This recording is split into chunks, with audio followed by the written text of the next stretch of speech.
Hey guys, how's it going? Ghostly Rich here today, and today we're going to be installing the Flipster version 3 from Cascadia 4x4. What we're going to be doing is putting this winch license plate on where this is, because I've literally just had this and I usually just flip it up like that when I'm using it. My plate is getting absolutely mangled, and I figured why not clean it up? I mean, I've been spending so much time cleaning up the front of the Jeep. I've still got a couple more things to do, but let's take a look at this. A little bit of water, maybe a little bit of Gojo. Scrub it around. You can use something else if you want. Careful about the edges so you don't cut your fingers open, but clean it up if you want to, so that way we're working with a fresh license plate. Also, if yours is bent, go ahead, put it on your garage floor and jump up and down on it or tap dance on it. Look at how clean that center is already compared to all the other bug guts. So yeah, if you want, even use some paper towel. Go around and clean it all up. Well, Mika cleaned off all the bug guts. Thank you, Mika. You gonna lick up a little more? Thank you. So, you can either assemble this on the bench or we assemble it on the vehicle. Long screw with a flapjack. Once you get those two on there, just like so, you'll notice that teardrop shape. The teardrop is upside down. It goes like this. So, you're gonna take this with this. First, screw with washer. Screw, washer, plate. Just like that. This. Teardrop, flat side. That way you get the good surface area. 2 nuts. Right on the end.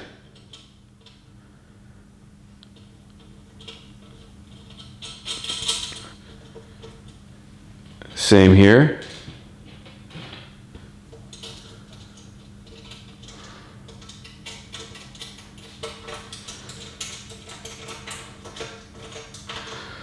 And then from there, you can crank these bad boys down. I would suggest using that Allen key, see if they'll lock into here. Now that we've mounted it, you'll see it's straight up and down. Well, this piece is gonna go just like that. So to do that, first thing we need, 2 of the small guys. Just like this, with some more flapjacks and 2 nuts. You'll notice you have a couple extra screws. That's normal. That's for a different mounting option, which again, this is just going to work for the Jeep and other things, but I would suggest this mounting option if you so wish.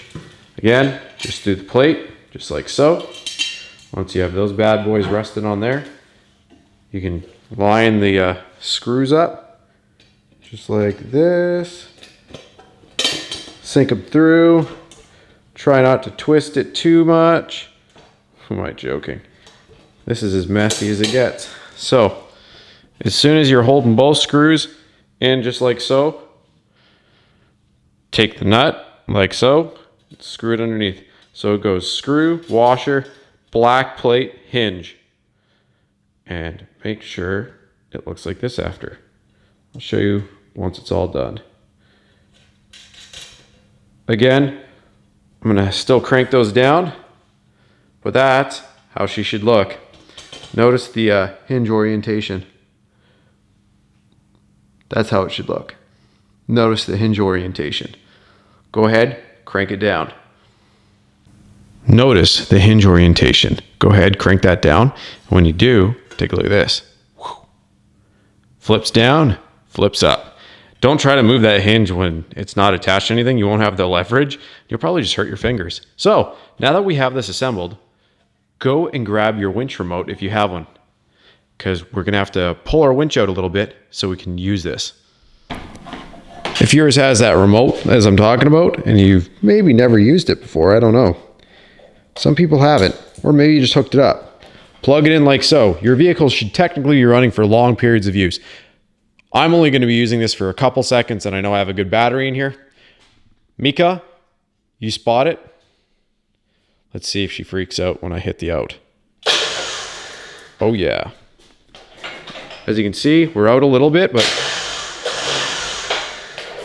there we go. That should be all that I need. Again, out like that. Try to keep tension on it as you're pulling this thing out. But again, be safe when operating. Now that we've done that, put a remote off to the side. And if you have a friend who's going to be playing with it, make sure you start the vehicle so the vehicle is idling, because, well, otherwise you're going to kill your battery.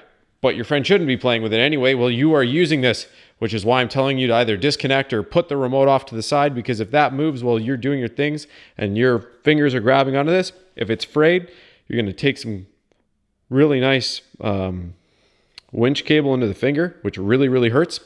Or you'll lose your finger if for somehow you pull it into the ferret. I don't know. Yeah, I don't think you're going to lose your finger. It's just going to hurt.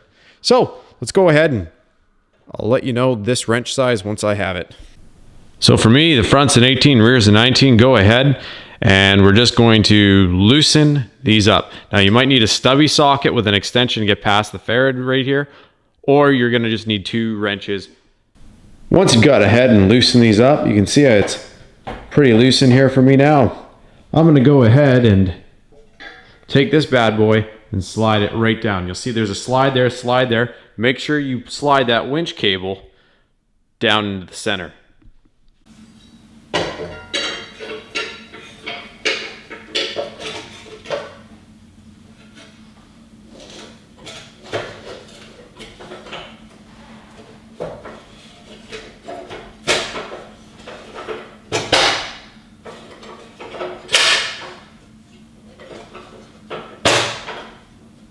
I literally pulled this out to the last 2 threads on both sides, squeezed it down, lined my cable up. It went right through and down. I filmed it. I'm going to put it in there, but it's probably not going to show it the best. Once you get it in there and you're squeezed down, it's time to put these back up. So throw a 19 wrench on the back, throw 18 on the front, and crank this puppy down. You should definitely have quite a few threads in there if you can, at least if you can flush with the bolt. If not, you might need to replace these bolts with longer ones. Once you've gone ahead and done so, make sure again, we pull all the slack out in.